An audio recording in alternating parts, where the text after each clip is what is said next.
Good morning. Another beautiful sunrise here in Oklahoma. I'm going to continue with the chapter 2 from our book, How to Raise Your Self-Esteem. This chapter is called Self-Concept as Destiny. Our self-concept is who and what we consciously and subconsciously think we are. Our physical and psychological traits, our assets and liabilities, and above all, our self-esteem. Self-esteem is the evaluative component of self-concept. Our self-concept shapes our destiny. That is, our deepest vision of ourselves influences all of our significant choices and decisions, and therefore shapes the kind of life we create for ourselves. The following brief illustrations are offered to clarify how our self-concept affects our feelings and behavior. Read the stories with that perspective in mind.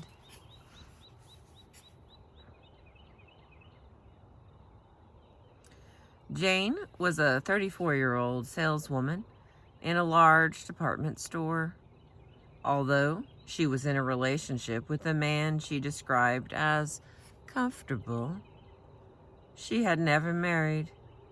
At our first meeting, she explained that she did not have a specific complaint so much as a general sense of dissatisfaction, a feeling that there must be more to life than this.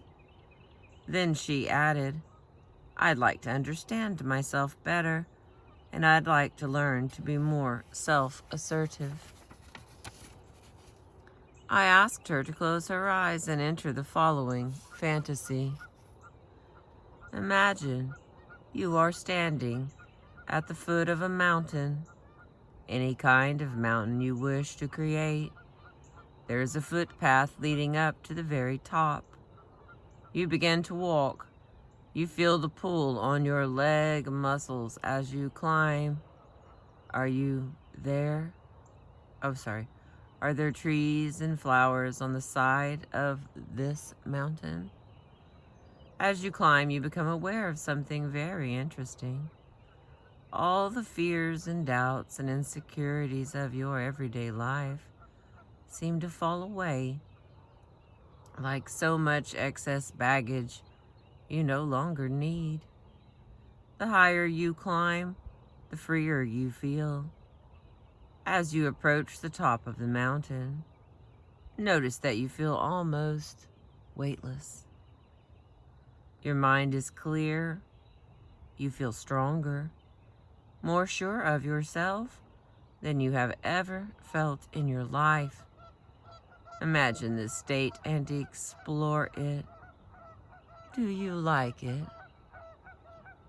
And how does your body feel when you are self-confident and free of doubt and fear?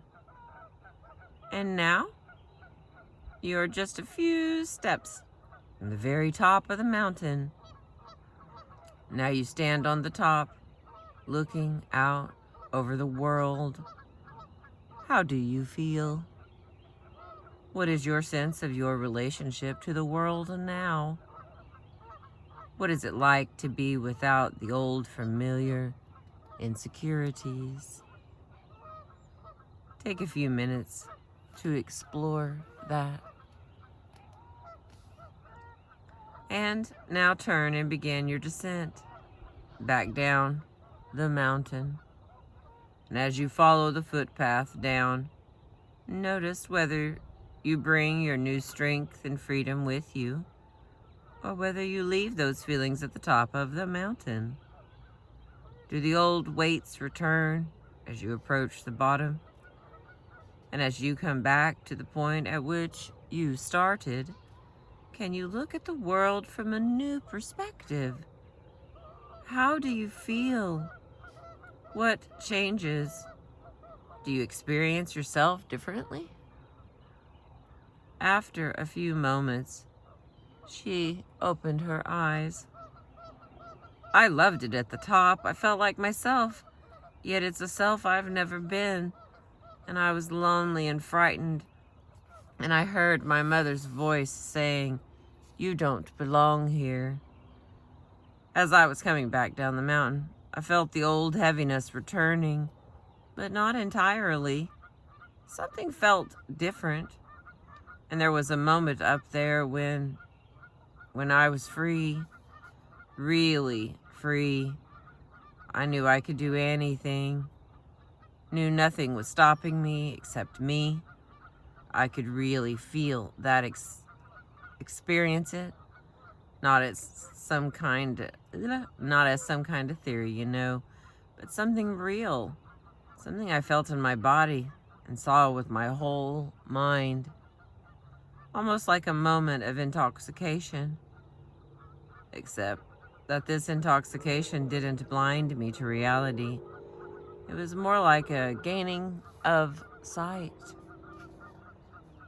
But, I suggested, to rise higher might mean to go against your mother, to contradict her view of things. I suppose not to be her daughter anymore. And looked at that way, it feels like a hard choice. Can I like myself if my mother does not? Can you? I prompted. I don't, I don't see why not. And maybe she'll learn to. Maybe she'll adjust to me rather than me to her. Have you ever thought about the fact that just about every version of the hero's journey starts with the hero leaving home, cutting loose of the gravitational pull of family? That's a question mark. The focus of my work with Jane was on teaching her greater self-awareness, awareness of feelings, desires, thoughts, and abilities. Self-acceptance, learning not to disown her experience or be in an adversarial relationship with herself. And self-expression in action, which are among the most important pillars of self-esteem. Jane used the vision of embarking on a journey to help her break her family ties. It gave her a new perspective. After several months in therapy, she said she had achieved her goal, and therapy was terminated.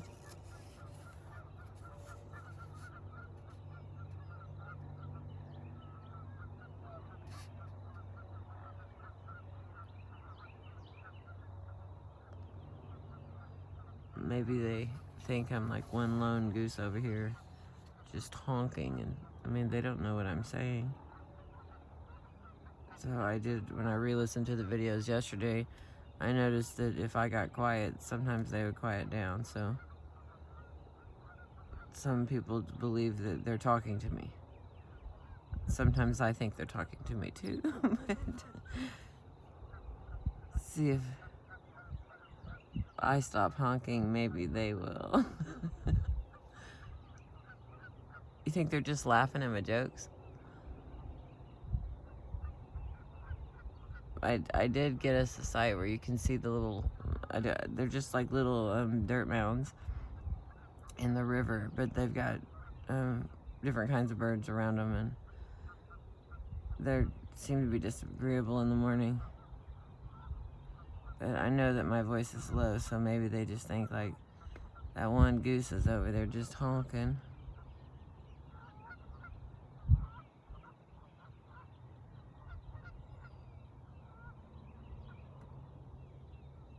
See, they quieted down.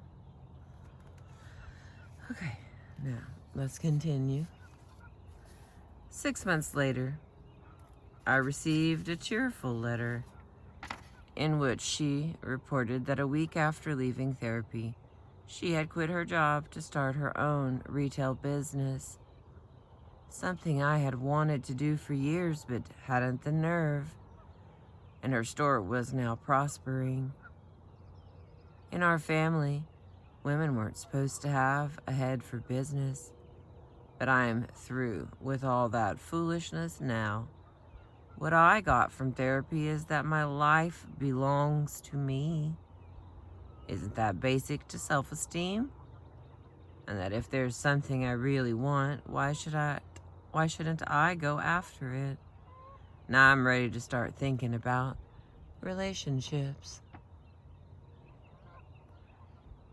Jane was not without self-esteem when she first consulted me. However, some part of her self-esteem had been invested in false values, in the belief that her mother's approval was necessary to her well-being and her self-respect. In learning to withdraw that investment, to take her life back into her own hands, and to live by her own judgment, she raised her self-esteem naturally and opened the door to possibilities that previously she had felt were beyond her reach. Does any aspect of Jane's story relate to your experience? Charles, a 50-year-old, highly successful investment banker, came to see me because of profound unhappiness with his personal relationships and a deep-rooted fear that was masked by an appearance of calmness and self-assurance. It's unbelievably easy to fool people about my self-confidence, he said. That's because they're insecure too. Divorced after 15 years of marriage, he had been with the same woman for the past 3 years, breaking up and reuniting and breaking up again. The simple truth is that I don't have a lot of regard for her, but she adores me. She clings to me. She wants to be with me all the time. It's safe and simple. We fight because I don't want to get married. I put her down. I reproach her for past affairs. She screams that I'm afraid of commitment. Why should I want to commit to a woman who really deep down doesn't interest me? So what am I doing with her?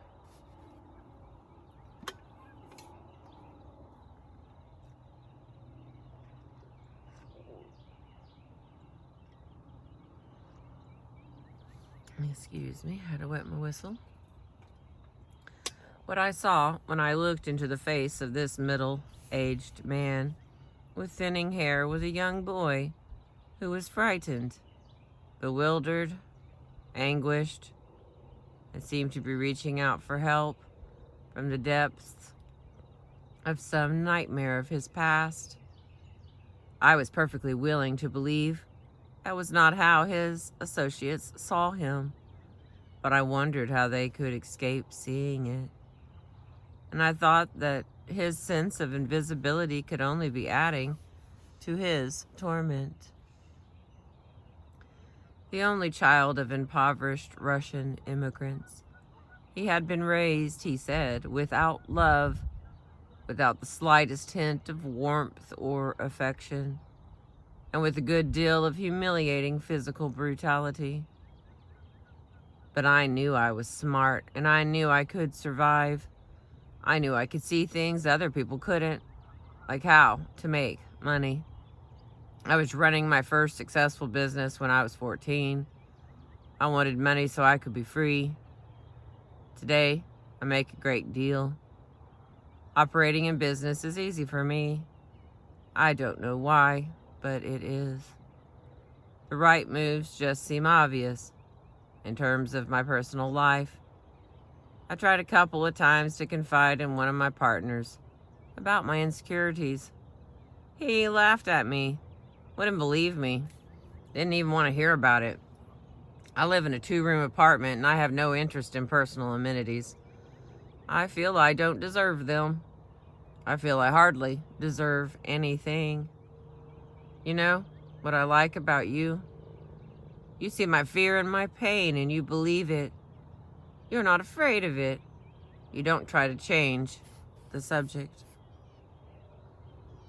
And speaking of that, I said, I wonder what it was like to be a 5-year-old boy living in your house.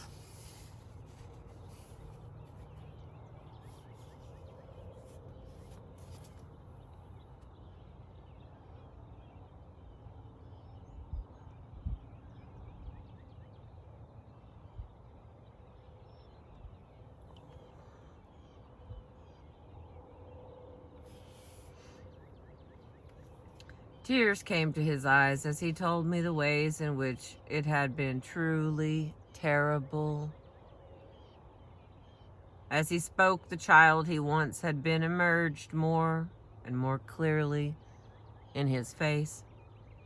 It was apparent that as a child, notwithstanding his ferocious will to survive, Charles had formed an appalling low self-concept, which accounted both for his feeling of being undeserving and for his choice of a woman whom he held in low esteem. Who was he to have the love of an admirable woman?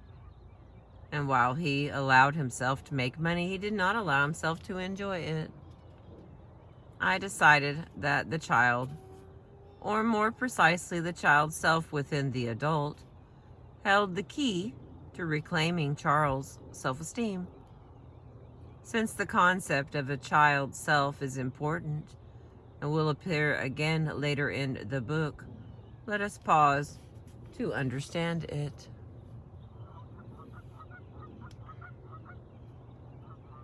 Each of us was once a child, and although we may not realize it, we carry that child within us as an aspect of who we are. Sometimes we shift into the state of consciousness of the child we once were and respond to situations in our adult lives as if, for all practical purposes, we were still that child with his or her values, emotions, perspectives, and distinctive way of processing experience. Sometimes this is desirable. For example, when we experience the child's spontaneity and playfulness. It is undesirable, however, when we reactivate the child's insecurities, dependency, and limited grasp of the world. There comes the sun.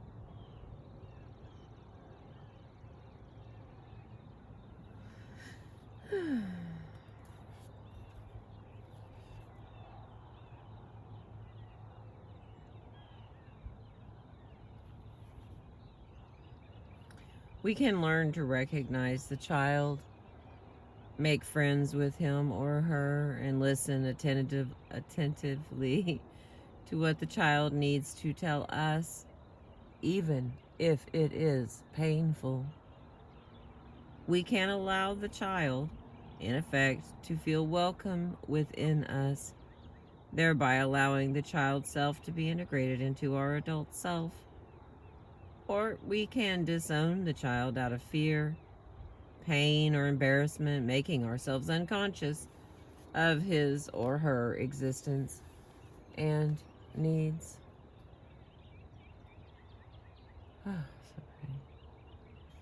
In the latter case, the child's self, left abandoned and unintegrated, typically proceeds to wreak havoc in our lives in ways that we are unlikely to recognize, making it impossible for us to have a happy love life, leading us to inappropriate behaviors at work, denying us the freedom of adult forms of play, and so forth.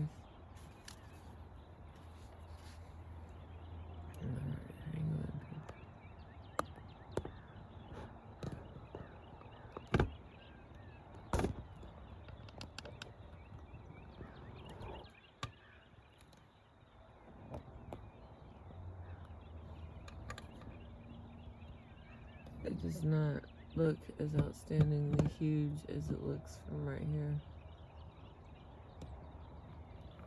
hope it's still beautiful.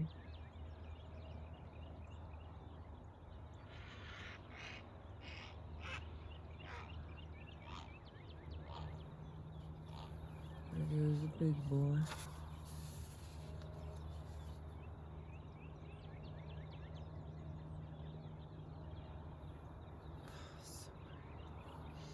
Okay, back to, here we go. I wanted to explore the hypothesis that Charles' early years had been so painful that he had psychologically numbed himself in order to survive. That in the process of maturing, he had left his child self in an airtight chamber where his screams could barely be heard. And that the redemption of his self-esteem could not begin until he had redeemed that child self. With his child self feeling rejected and repudiated by his adult self, with one part of him so ruthlessly condemned by another part, there was no way for his self-esteem to survive unimpaired.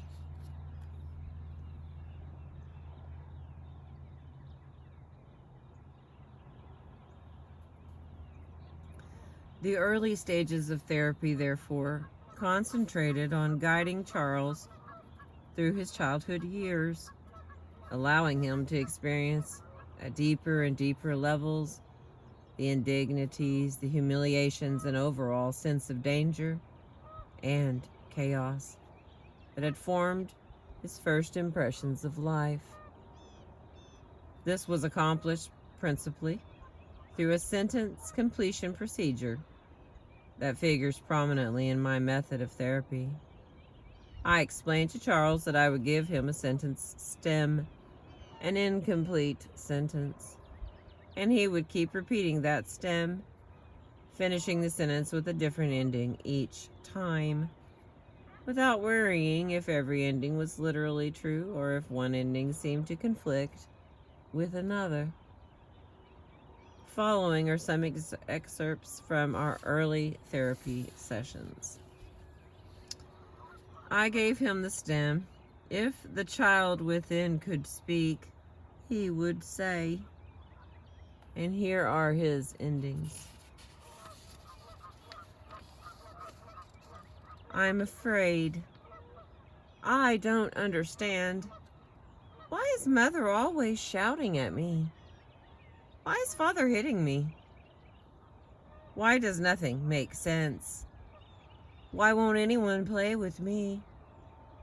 I don't know how to talk to anyone. I have nightmares all the time, and when I cry, Daddy screams at me. When I'm taking a bath, why does Daddy come in and make fun of me?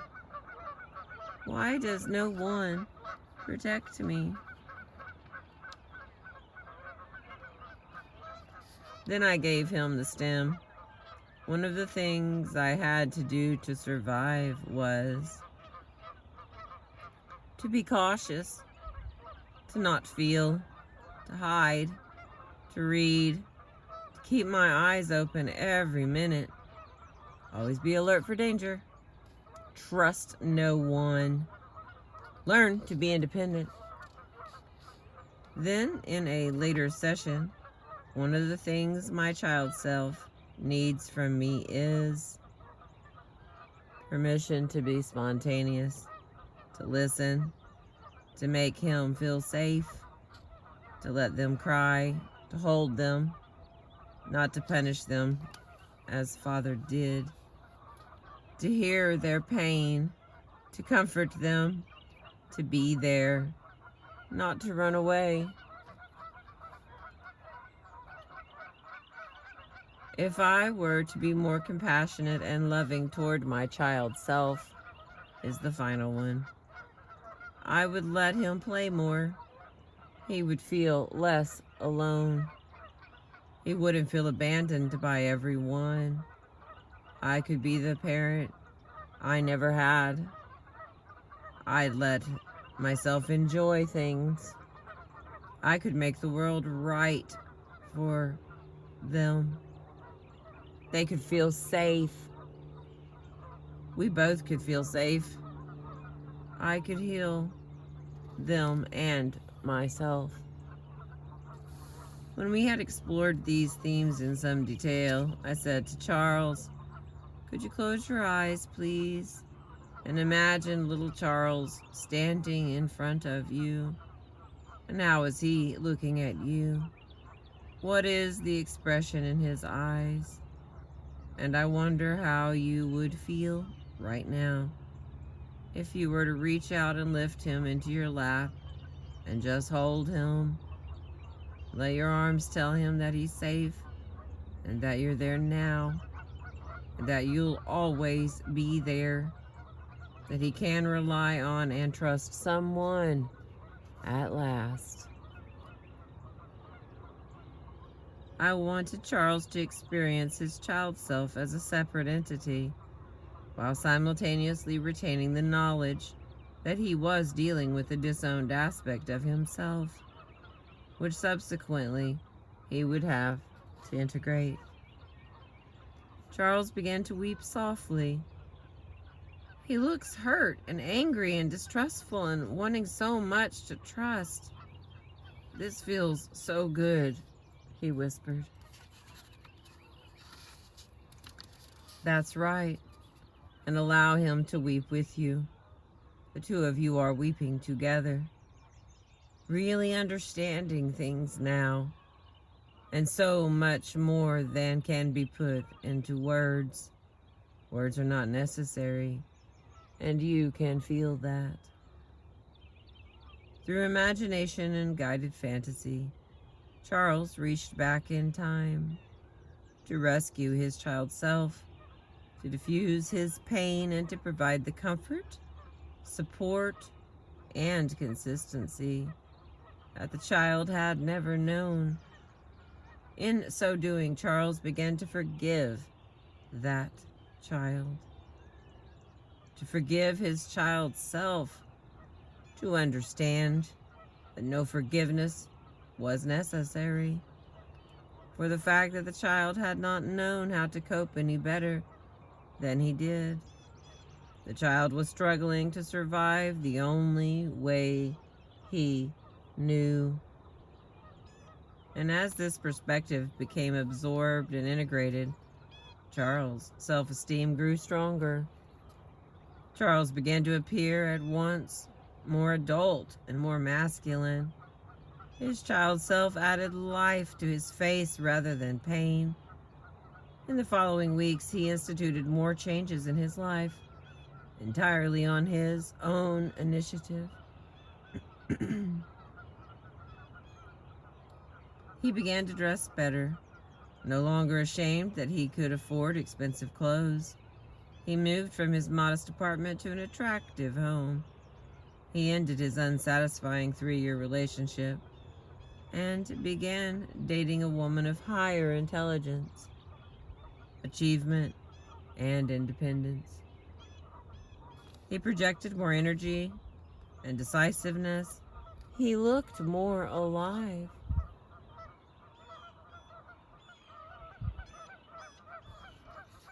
In reclaiming and in reclaiming and integrating an important but disowned part of himself. There's so many birds here. I got like 3 sentences. Stay with me. In reclaiming and integrating an important but disowned part of himself, he grew in stature in his own eyes.